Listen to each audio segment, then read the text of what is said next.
with a lot of cool benchmarks today. We're adding GPU power efficiency testing. So FPS per watt like we did for CPUs, except for GPUs. It's the debut of this testing. It's not anywhere near final. We have a ton more we can do with it, but we're excited to share that with you in our 4070 Ti Super review, which is what this is. We also added Cyberpunk RT back in. So we have some ray tracing benchmarks with Cyberpunk 2077. We're planning to add non-RT Cyberpunk in the future as well. And we're looking into Alan Wake 2 for our next iterative edition, because we're basically doing kind of one step at a time. Let's add some new types of tests to refresh the GPU reviews, because that's what the manufacturers are doing anyway. They're refreshing it with the Super Series, and AMD's got the 7600 XT coming out tomorrow.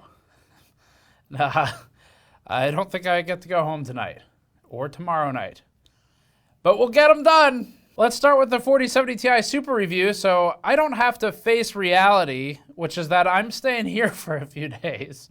This video is brought to you by us and store.gamersnexus.net for our limited edition Disappointment PC t-shirt, recapping all of the most disappointing hardware events of 2023 in a commemorative band-style tour date shirt.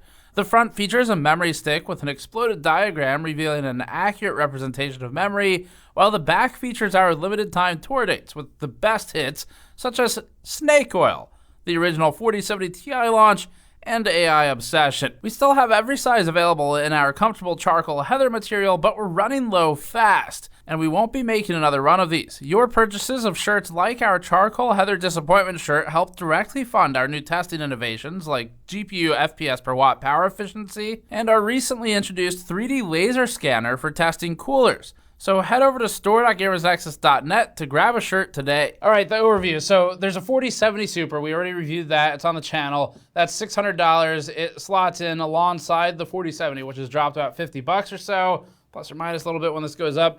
Then there's the 4070 Ti Super, which is this one. And just as a reminder, there's also a 4070 Ti, and there's a 4070, and then there's the 4070 Super we just talked about. So we're up to 4 4070 cards, getting a little confusing. NVIDIA's helping out by eliminating one of them. To think about it, doesn't actually help that much. There's still a lot of 4070s. And then there's the 4080 Super. That is the one that people in our comments appeared to be the most excited about, or at least discussing the most, when it was all announced in NVIDIA's news coverage. That's because it comes down to $1,000 from $1,200 for baseline. And that should be, in theory, a pretty significant shift for value. We'll see how it plays out. But it looks a little bit like NVIDIA has maybe couched the less interesting of these cards between the two that are potentially more appealing for value. So the 4070 Ti Super comes in with a solid meh, right in between the two potentially more appealing cards. But there's a lot to talk about today. So a couple of things, interesting findings.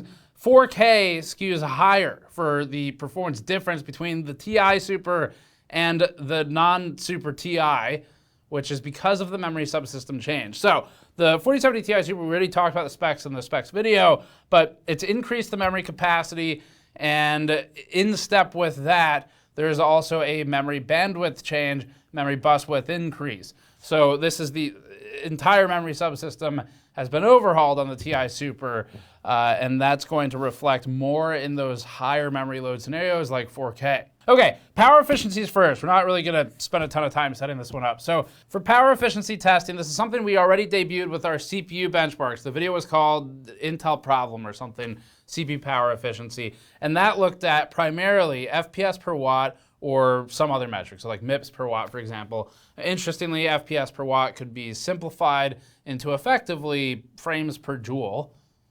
The per second cancels out for both.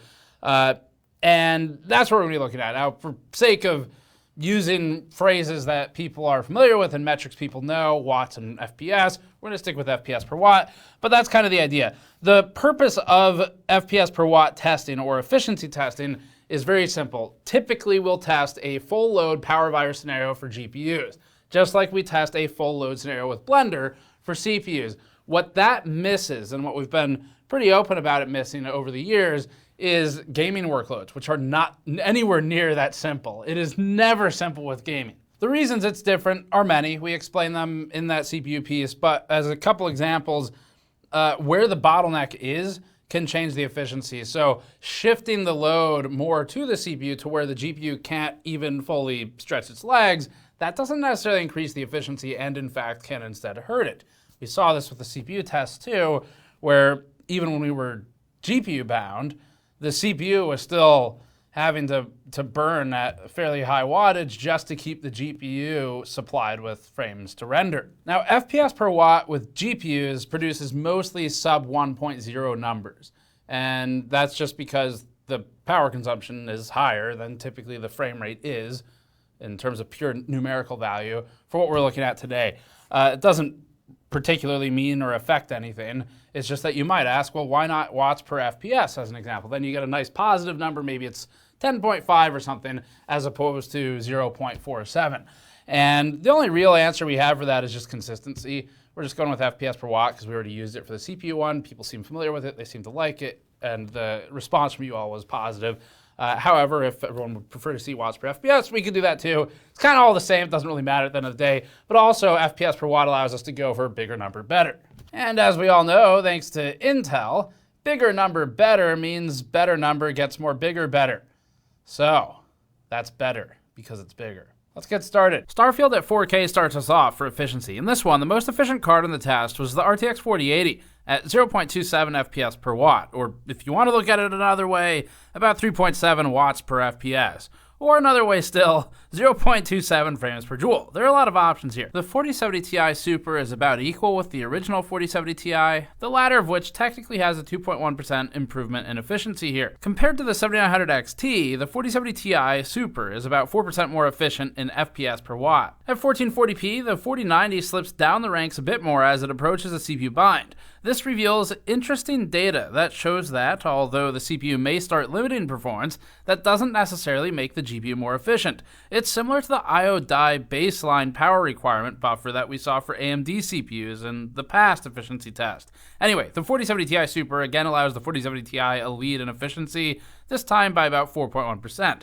The 4070 Ti Super's lead over the 7900 XT is a relatively large 15% here, showing that AMD is trading power for performance. At 1080p, the 4080 remains the most efficient, while the 4090 continues to slip down the ranks. Its baseline power requirement to maintain operation with its default settings, as in the card settings, is reducing its efficiency as it gets increasingly tangled up by other components.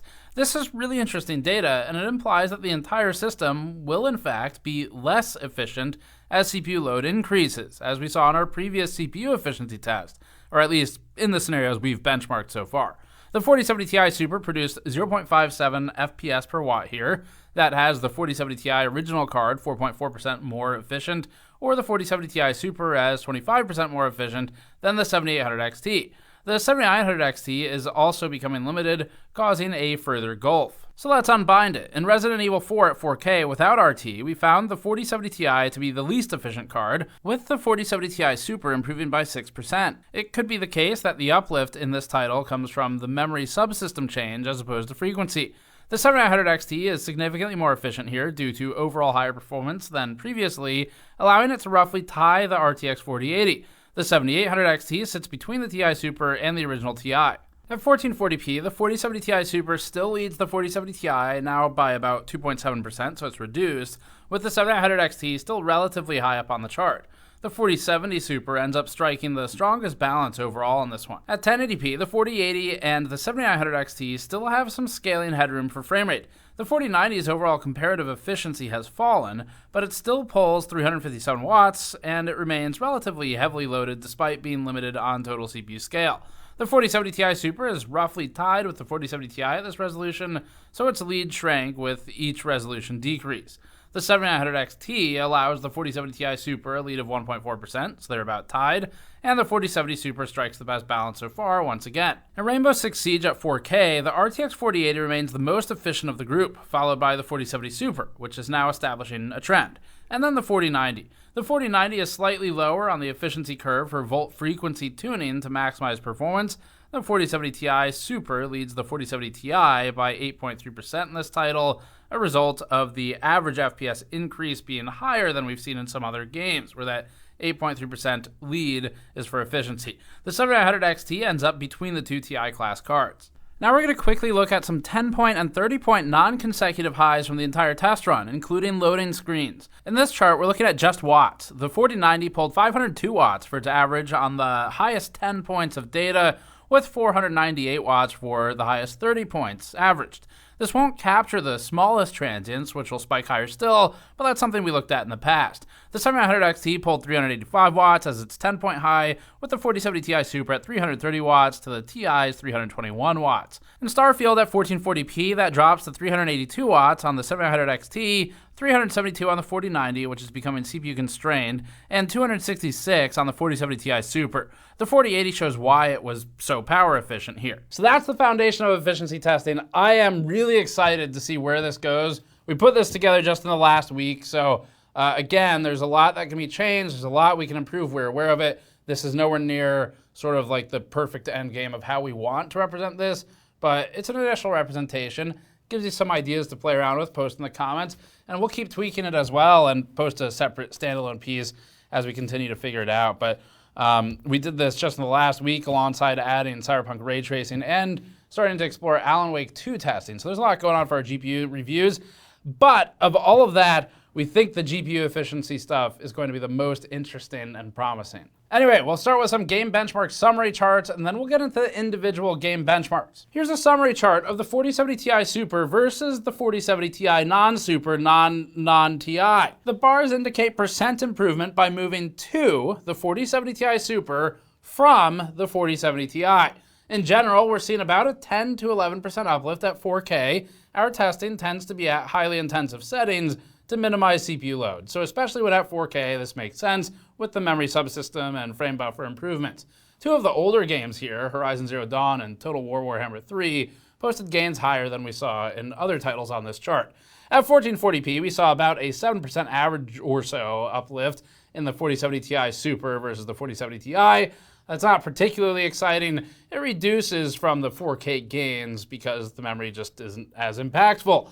At 1080p, we typically saw from 2% to 6% gains with a few breakouts higher. Generally speaking, it's call it about 5% or so uplift at 1080p. Now we have two identical 4070 Ti Super cards, the tough models, and so we also decided to run these through Port Royal for frequency validation. The brief test established an average frequency of 2746 megahertz for the unit we tested for our review, with the more recently tested unit that wasn't used in the review today at 2725 megahertz. This is about a 20 megahertz or so delta. It's within manufacturing variants, but the silicon quality on the unit we chose at random appears to be a little higher than the secondary model, and obviously the one that ran 20 megahertz higher smelled freshly of leather jackets. Hand-picked. Definitely a golden sample. That was sarcasm, but someone was typing it. It'll swing it a little bit though, but let's move on to the 7900 XT versus the 4070 Ti.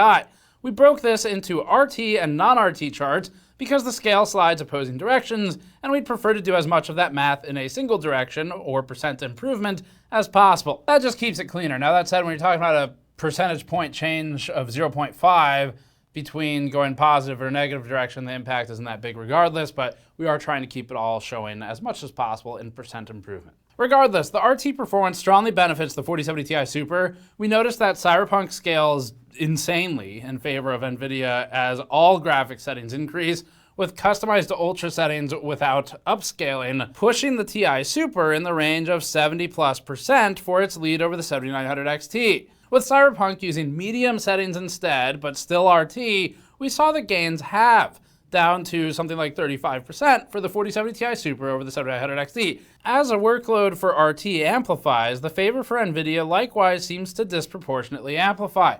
In less intensive RT scenarios, the lead is often below 20%.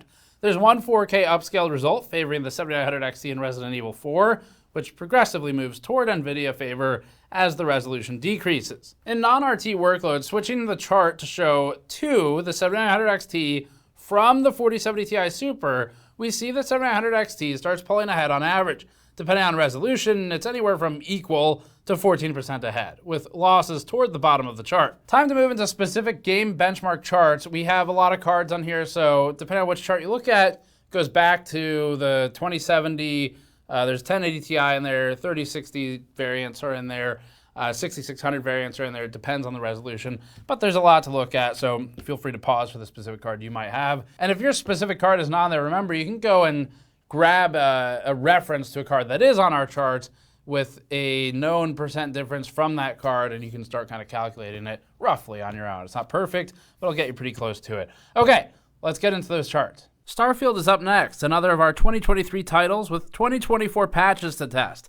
At 4K, the RTX 4070 Ti Super landed at 62 FPS average, with lows proportional and well-timed. That has it ahead of the 4070 Ti by a relatively uneventful 6.3%. The lead over the 4070 Super is 18%, and compared to some cards you might upgrade from, it's ordered as follows: 79% over the 3070 and 161% over the 2070. The RX 7900 XT leads the 4070 Ti Super by 10% here, so AMD is still leveraging its advantage in this particular game and has a wider lead than it does in some others. And just for reference, the 4090 leads the 4070 Ti Super by 47% here at 92 FPS average, if you were curious what that jump would do. At 1440p, the 4070 Ti Super still has full scaling in this benchmark. Its lead over the non-super variant's 95 FPS average is just 4.4% now, down from the already low 6% at 4K, and the Ti Super now only leads the 4070 Super by 14.7%, so it's even less exciting than before. Let's move on. Resident Evil 4 is another 2023 game that we've added recently. In this one, tested at 4K and rasterized first, the 4070 Ti Super ran at 87 FPS average and led the 4070 Ti by 10.6%, with the 7900 XT leading the Ti Super by 12%. The 4080 is just ahead of that. Looking down the stack, the 6800 XT remains one of the most powerful and viable options at the $500 mark. That's assuming it's still there when this goes up, although it's not the most viable in every game. On the NVIDIA side, the Ti Super leads the new RTX 4070 Sans Ti Super at 71 FPS for that 4070 Super by 23%. Over possible upgrade pathways, the lead over the 3070, the 2070 non-super, and the 2080 is significant, respectively at 86%, 190% on the 2070, and 139% on the 2080. Scaling is clean at 1440p, lows are proportional, so since the 0.1% lows don't indicate anything noteworthy here, we've removed them to instead accommodate more GPUs on this chart. That's the trade-off. The 4070 Ti Super's 172 FPS average is at 7.8% ahead of the 4070 Ti, reduced from the 10.6% result at 4K. Scaling tightens as resolution falls for these two. The 4070 Ti Super is still bested by the 7900 XT here, this time by 6.8%. This chart added a bunch of mid-range cards from ages past, so for some potential pathways, there's the RX 6600 shown at 58 FPS average, the 6600 XT at 70, and the 3060 at 57 FPS average, with the 3060 Ti at 78. Respectively, these would see an improvement of 200% on the 6600, 147% on the 66 XT, and then 201% and 121% for the two 3060 class cards. At 1080p, the 4070 Ti Super is still scaling with the CPU. It's at 253 FPS average, leading the 4070 Ti by 5.1%, predictably less than at 1440p and 4K. The 7900 XT's lead also reduces here, down to 3.4%. Dying Light 2 is a 2022 game that's up now, tested at 4K first. The 4070 Ti Super leads the 4070 Ti by 12.6%, better than we saw in the last game. The 7900 XT is about equal with the 4070 Ti Super, and can't be told apart at a functional level. Owners of the 2070 non-super would see massive gains under these test conditions at about 178%. A lot of that is from the intensive 4K load that the 2070 is struggling with. The 2080 would likewise get multiples of uplift. Alternatives to the 4070 Ti Super might include the 7900 XT at equivalent performance or the 4070 Super at reduced performance, but it still achieves 83% of the performance of the Ti Super.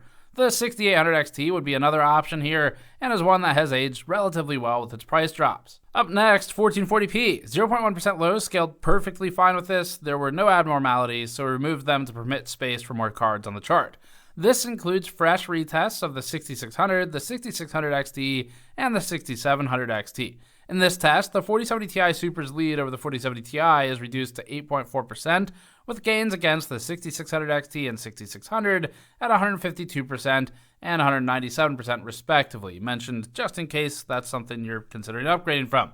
Alternatives still include the 7900 XT ahead by 3.1% and the 4080 more meaningfully ahead, but we would strongly advise against a 4080 given the 4080 Super's inbound status in basically a week and lower price. And the 4070 Super is another alternative at 85% of the performance of the 4070 Ti Super. At 1080p, the 4070 Ti Super's lead over the 4070 Ti is now even lower at 5.8%. The 7900 XT is tied, so its lead has also fallen. Scaling is clean from a testing standpoint, just that this isn't particularly interesting, so let's move forward.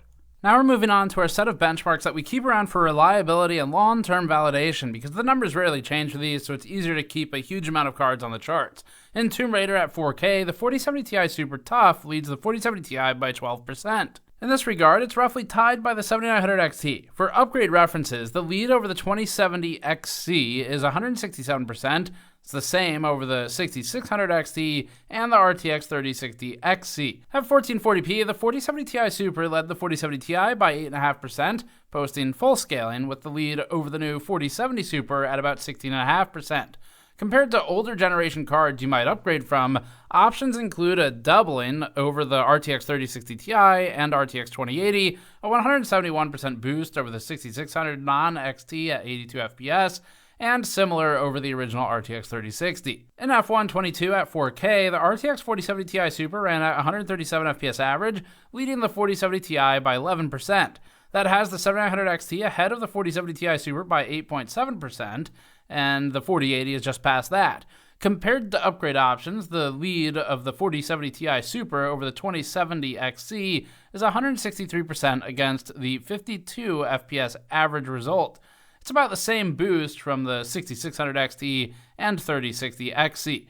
Alternatives might include the 4070 Super, which achieves 82% of the performance of the Ti Super for 75% of the price, or the 6800 XT, which achieves 84% of the performance for 63% of the cost in this game, although that changes with RT. At 1440p, the 4070 Ti Super posts full scaling at 228 FPS average, leading the 4070 Ti by 6.3%, a reduction against 4K despite unbound scaling.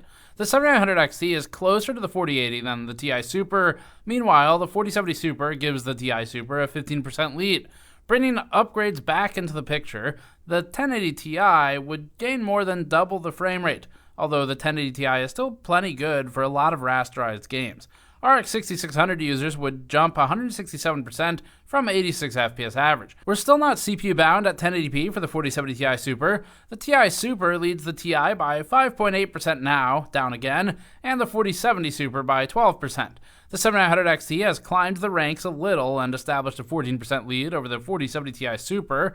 And revisiting those upgrade options, the 2070 was down at around 120 FPS average, so there'd be a huge boost here, with the 3060 at 126 FPS average, the 1080 Ti at 142, and the 6600 XT at 152 FPS average. In any of those scenarios, the Ti Super would be a big jump, with RT jumping even more. Whether or not that's worth it really depends on the games you play and if you notice that your card is feeling slow. If you're not playing heavier, newer games, it's obviously less likely to be critical. Rainbow Six Siege is up now. We ran efficiency tests for this earlier, but remember the FPS numbers aren't taken from this chart. They were tested separately with the background tasks. The 4070 Ti Super's 184 FPS average had it 10% ahead of the 4070 Ti and 21% ahead of the 4070 Super.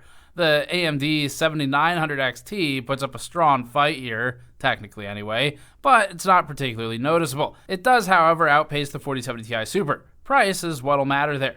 Compared to the 2070 Super at 84 FPS average, we're seeing a 120% improvement in the Ti Super. The 3060 isn't distant from that math, down at 71 FPS average. 1440p reduces the Ti Super's lead to just 3.5% over the 4070 Ti, an unexciting move.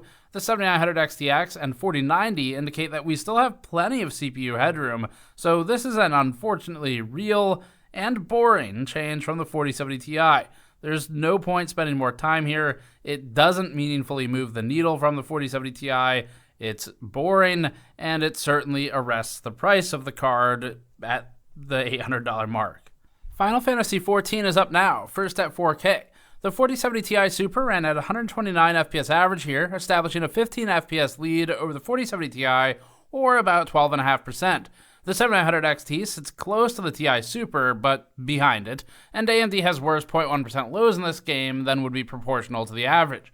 Against the 4070 Super, the Ti Super is 23% better, and against the baseline 2070, it's 178% improved. We haven't retested it in a while, but the RTX 2060 is on this chart as a point of reference. Its frame rate may have moved slightly in the past year. Generally speaking, though, we don't see meaningful gaps develop with this game at this point, which is why it's here. Finally, for the old reliable benchmarks, GTA 5 at 4K has the 4070 Ti Super at 140 FPS average, leading the 4070 Ti by 11.6% and the 4070 Super by 19%. If you bought an RTX 2060 when it launched, an upgrade here would yield a 185% uplift. The 7900 XT is just behind the Ti Super here as well. We'll open our ray tracing testing with Cyberpunk Phantom Liberty, which was only just added to the test suite and therefore has fewer cards than the RT test we'll look at after it. We're iterating and adding to this each review, and we'll keep adding new types of tests too as we continue to do more reviews.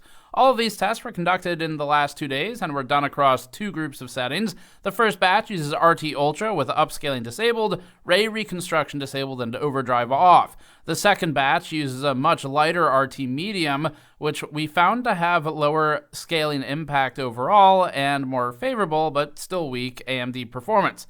AMD's performance deficit widens as RT load increases, and again, upscaling is off for both of these. Here's the chart. At 4K first, the 4070 Ti Super ran at about 23 FPS average. This average is low, but the lows are spaced proportionally and well as compared to the average. Despite being unplayable, this is a good academic study of bandwidth and why we included this test. The 4070 Ti ran at 20.6 FPS average, allowing the Ti Super a lead of 13%. That breaks rank from some of the others we've seen.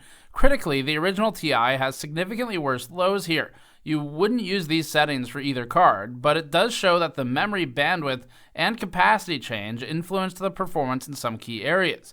The closest AMD card here is the 7900 XTX, which underperformed against the 4070 Super but held stronger lows. At 1440p Ultra, the 4070 Ti Super's lead over the 4070 Ti drops to 8%. The cards diverge as load increases as a result of the memory subsystem changes, so it does in fact do something, but the impact becomes largely academic since we were in unplayable territory at 4K Ultra. The 7900 XTX runs below the 4070 Super here. The 4090 posts a massive lead of 58% over the 4070 Ti Super just to set the ceiling. At 1080p Ultra, the 4070 Ti Super's lead was reduced to 6%. The memory subsystem overhaul doesn't matter much here. It's not as heavily loaded as at 4K. The 4080 leads by 15% here, with the 7900 XTX still tied with the 4070. Look at RT Medium briefly. Here, the 4070 Ti Super leads the Ti by 12% at 57.7 to 51.6. The 7900 XTX is much more competitive here than it was at Ultra, now surpassing the 4070 Super and roughly tying with the 4070 Ti. It's still not competitive on the whole in this test, but this illustrates that heavier RT loads disproportionately separate AMD and NVIDIA, favoring NVIDIA as RT workload goes higher. Finally, at 1080p medium, the 4070 Ti Super leads the 4070 Ti by 7%, the lowest of this game in settings so far. The 7900 XTX is about equal with the 4070 Super here, with the XT about equal to the 4070. AMD's relative rank overall has fallen at this resolution. It's benefited by the higher resolution combination with lower ray tracing settings. In Resident Evil 4 with ray tracing and at 4K, we're using FSR as a test of both upscaling and RT impact. We measured the 4070 Ti Super at 101 FPS average here, leading the 4070 Ti by 11%. The 7900 XT manages to outperform the 4070 Ti Super in this one, although that doesn't persist to heavier RT games like Cyberpunk, as we saw earlier.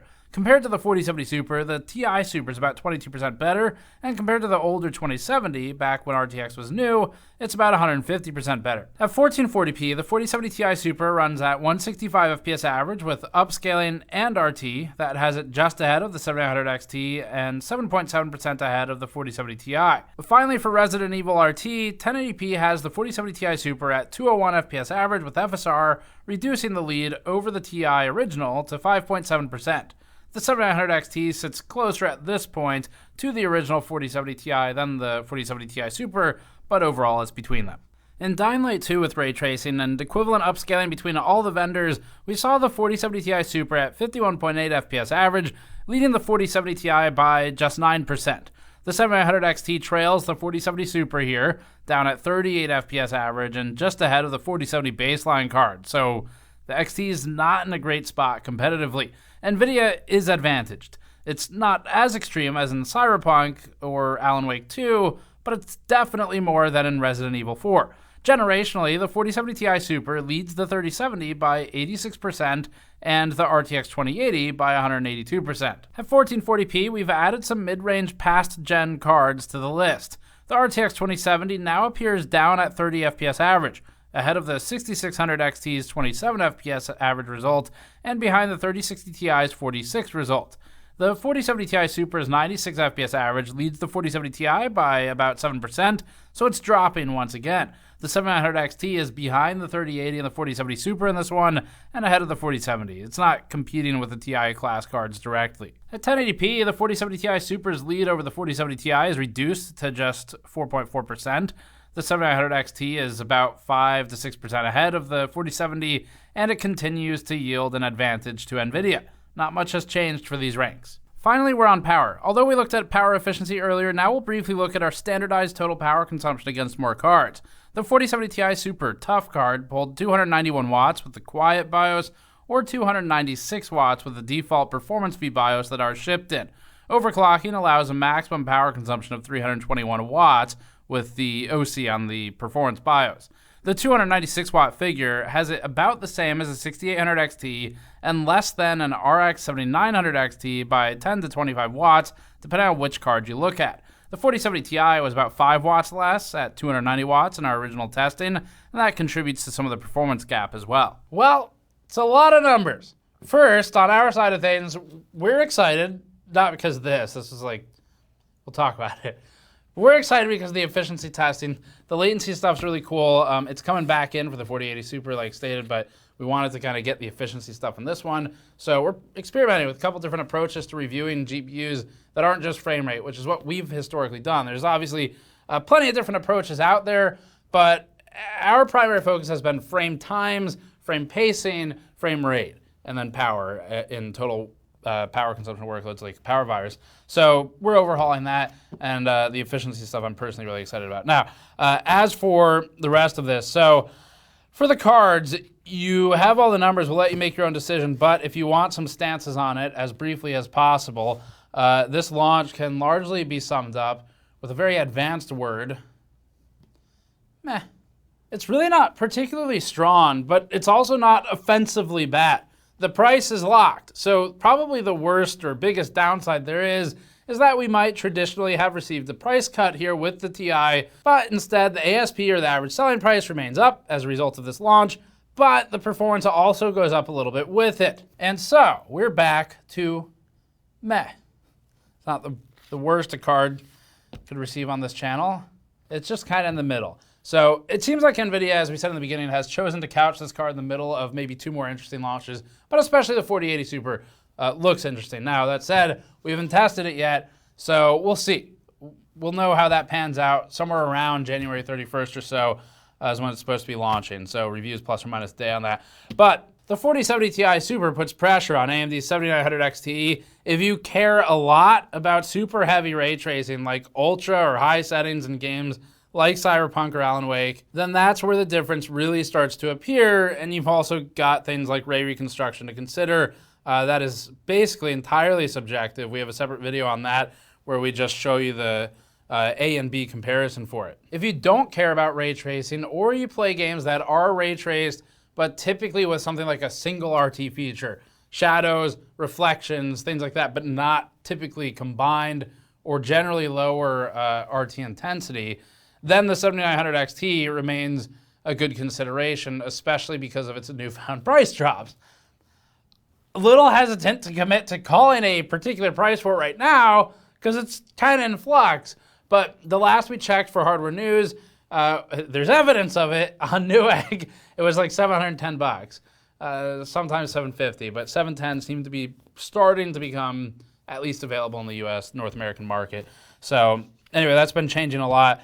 It's largely going to come down to price on those, and if you care about RT, or particularly heavy RT, like as high settings as you might be able to realistically set with a particular card. But that'll be it for the review. You've got a lot of numbers to work with and make a choice on it.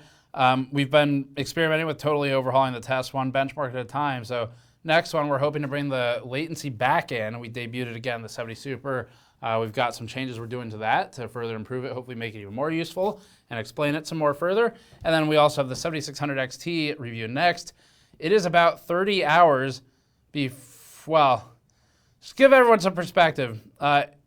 It's less than 12 hours before this review has to go live, so I need to finish editing the rest of it. And then I need to start writing the 7600 XT, which will go up 24 hours after that. So, see you soon. And otherwise, the 4080 Super should be the one where we have about a week to work on it, so check back for that as well. Okay, we'll see you all tomorrow, about 24 hours, I think. I don't know. Thanks for watching. As always, go to store.gamersnexus.net, grab one of these shirts to support our in-depth testing efforts and our overhauls. And you can go to patreon.com/gamersnexus, helps out directly. We'll see you all next time.